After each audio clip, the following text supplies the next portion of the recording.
Hello guys, so maglilinis tayo ng clubhouse. So yan. Nilinisan ko na siya kahapon.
Then, ayan, magdadakot na tayo ng basura. Puro damo. Puro damo. Ayan. So, dito, imamap na natin to. Wala kasi tayong trabaho ngayon. Kaya, ito ang gagawin ko. Mag-sideline para at least may kinikita habang wala tayong trabaho. Ayan. So, ang dami ng mga nakakalat na scattered na yung mga halaman. So, magdadakot na tayo. Vlog-vlog lang muna tayo. And after, papakita ko pagkatanggal ko na ng basura. So, yan guys, nadakot na natin. Wala na yung basura doon. Yung dalawang tumpok dyan. Tsaka yung dito. Wala na rin. Malinis na. Ayun na. Masaka ko na. So, magmamap naman na tayo doon sa ano nga ba yan? Sa tiles. Kasi madumi.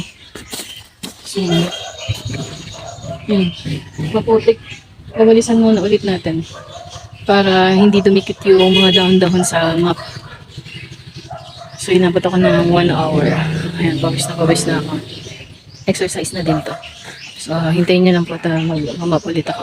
Magmamap na pala ako. Ayan guys, linis ko na. Shiny and clean yung tiles. Ayan. So, tapos na yung trabaho ko dito. Ang gulo-gulo na ng buhok ko. So, sana nag-enjoy, kahit pa paano nag-enjoy kayo sa aking video. Thank you. Ayan. Yan yung separate na recycle. Bote tsaka boteng basagin at boteng plastic.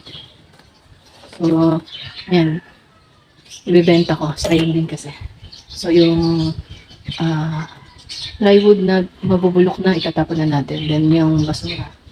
Ano yan? 2, 4, 6 sa loob, then 2 sa labas. 2 malaki, 3 maliit. Bali, 9 na sako yung nakolekta nating basura.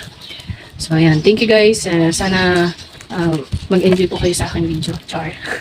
Subaybayan niyo po at mag-subscribe po kayo sa aking video. Wala lang po akong magawa kaya naglinis po ako. So, thank you. Bye!